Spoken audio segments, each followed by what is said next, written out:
बाप और बेटे और रूह कुद्दुस के नाम में आमीन। क़यामतुल मसीह क्यों हुई? नंबर 1, क़यामतुल मसीह खुदा के अदल का तकाजा है कि जो अपने आप को फरोतन बनाता है, खुदावंद उसे सरफराज करता है। खुदावंद यीशु मसीह ने खुदा का बेटा होने की हैसियत से अपने आप को बड़ी फरोतनी से, इनकसारी से, आजिज़ी से, वफादारी से, ताबेदारी से खुदा के आगे अपने आप को पेश किया और इंसान के गुनाहों की कुर्बानी के लिए अपने आप को सूली पर चढ़ा दिया और अपने बाप को जान दे दी। खुदावंद यीशु मर गए, इनकसारी और आजिज़ी और वफादारी का इनाम ये मिला कि खुदा ने उसे सरफराजी बख्शी। दूसरा, यीशु अल मसीह का मुर्दों में से जी उठना खुदावंद यीशु मसीह की अलौहियत को साबित करता है कि खुदावंद यीशु मसीह न सिर्फ इंसान थे बल्कि कामिल खुदा भी थे। इंसान होने की वजह से खुदावंद यीशु अल मसीह पर मौत आई, लेकिन कामिल खुदा होने की वजह से खुदावंद यीशु मसीह मौत के कब्जे से निकलकर जलाली तौर पर मुर्दों में से जिंदा हो गए। क़यामतुल मसीह कैसे हुई? ये अमल कैसे हुआ था? इसकी झलक मुकद्दस पौलुस रसूल कुरिन्थियों के पहले खत के 15वें बाब की 51 आयत में लिखते हैं, जो सो गए हैं वो जाग जाएंगे और जो जिंदा हो गए वो बदल जाएंगे। लेकिन ये अमल एकदम होगा, पलक झपकते ही होगा। अब गौर करें कि खुदावंद यीशु मसीह का जी उठने का अमल कैसे हुआ था। इस अमल को खुदावंद यीशु मसीह ने पहले भी अंजील में दोहराया था।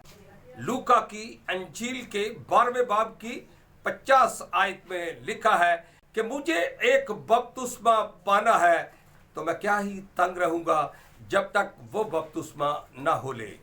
ये तब्दीली का बपतिस्मा, ये इंसानी जिस्म से जलाली जिस्म में आने का बपतिस्मा, ये अमल कब्र में वकू पजीर हुआ था। जब खुदावंद यीशु मसीह जलाली हुए तो रूह जलाली होकर कब्र में उस जिस्म में मुंतकिल हुई और खुदावंद यीशु मसीह जलाली हो गए। जिस्मानी जिस्म जलाली जिस्म हो गया, पुराना जिस्म नए जिस्म में ढल गया और इस अमल में मौत मारी गई और जिंदगी जीत गई। मौत हार गई और जिंदगी जीत गई। मौत फतह का लुकमा हो गई। मौत को जिंदगी ने खा लिया। जिंदगी ने मौत पर फतह पाई। दूसरों को मारने वाली मौत मारी गई और जिंदगी मौत के कब्जे से निकल गई। मौत हमेशा के लिए खत्म हो गई। मौत फतह का लुकमा हो गई और जिंदगी जलाली तौर पर जिंदा हो गई। जब कब्र में ये बड़ा अमल हो रहा था तो कायनात में हलचल मच गई, जमीन लर्ज गई, जलजला आ गया, वो चट्टान हिल गई जिसमें कब्र थी। ये क़यामत का बहुत बड़ा निशान था। उसी दम बंद कब्र से खुदावंद यीशु मसीह बाहर आ गए। इस तरह आ गए जिस तरह बंद कमरे में खुदावंद यीशु मसीह आसानी से जा सकते थे, क्योंकि उनका जिस्म ऐसा हो चुका था जो ज़मानो मकान की कैद से आज़ाद था। जब खुदावंद यीशु मसीह जलाली तौर पर कब्र से बाहर आए तो एक फरिश्ते ने पत्थर को लुढ़का दिया।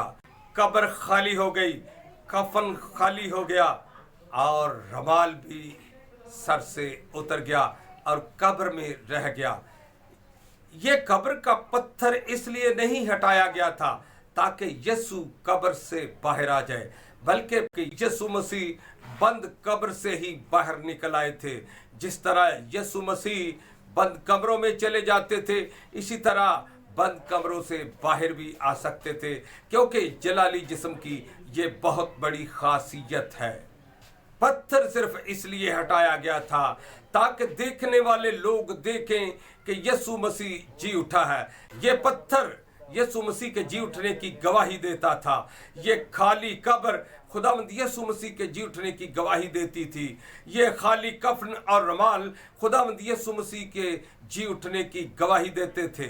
रूमी पहरेदारों ने खुदावंद यीशु मसीह को जलाली बदन में बंद कब्र से निकलते देखा था।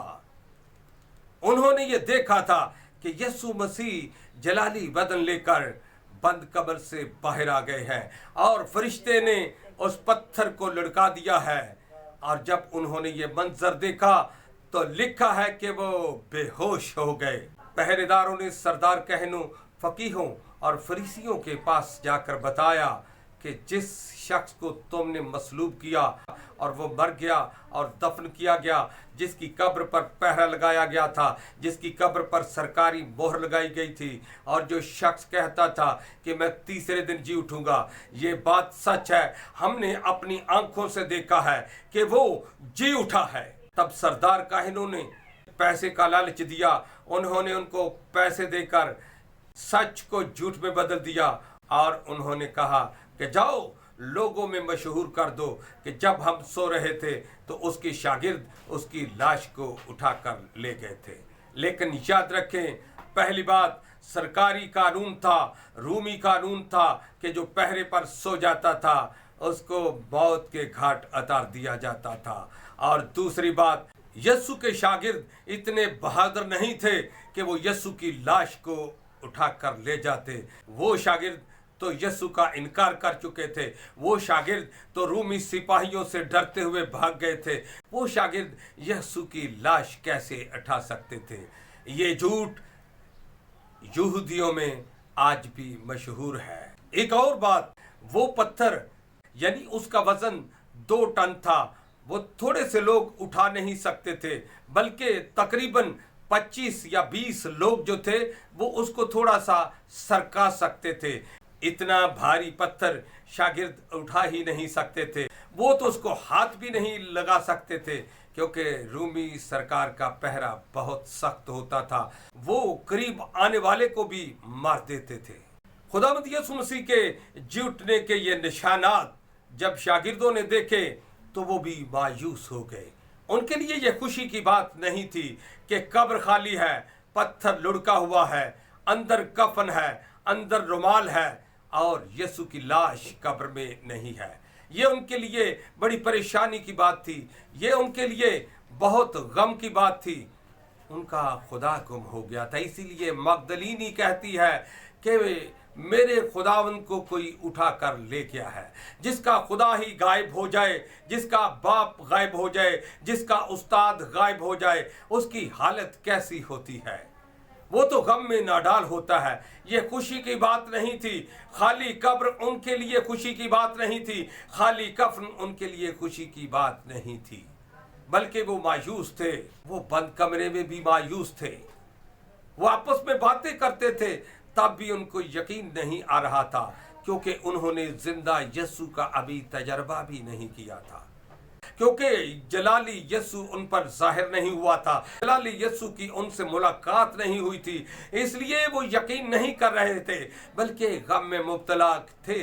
हमारे साथ ये क्या हुआ है? मगदलीनी ने जब यीशु मसीह को देखा तो वो पहचान न सकी, और जब पहचान गई तो उसने जिंदा यीशु का तजर्बा करके शागिर्दों को बताया। लेकिन शागिर्द फिर भी ईमान न लाए और परेशानी की वजह से, दुख की वजह से, गम की वजह से, यहूदियों के डर से, यहूदियों के खौफ से वो एक कमरे में बंद थे, दरवाजे बंद थे। उधर यहूदियों का खौफ था और उधर खुदावंद यीशु मसीह की लाश के गायब होने की परेशानी थी। अभी उनको तजर्बा नहीं हुआ था, उनको इन निशानों के भेद का कोई इल्म नहीं था। वो वसवसे में थे कि कब्र क्यों खाली है, वो वसवसे में थे कि पत्थर क्यों हटाया गया है, वो वसवसे में थे कि कफन में लाश नहीं है। आखिर खुदावंद यीशु मसीह जलाली सूरत लेकर, जलाली बदन लेकर उनके दरमियान आ खड़ा हुआ और खुदावंद यीशु मसीह ने उन्हें कहा, अस्सलामु अलैकुम, तुम पर सलामती हो। बड़े हैरान हुए, बड़े खुश हुए। उनकी ईद हो गई, उनका ईस्टर हो गया, उनका तजर्बा हो गया। उन्होंने जिंदा यीशु को देख लिया। वो आपस में मिलने लगे, वो खुश हो गए کہ خداوند یسوع مسیح سچ مچ مردوں میں سے زندہ ہو گئے ہیں۔ خداوند یسوع مسیح کا زندہ ہونا ہمارے لیے بہت بڑی عید ہے۔ آؤ مل کر اس خوشی کو منائیں۔ خداوند ہم سب کو یہ عید منانے کی طاقت اور ہمت عطا فرمائے، آمین۔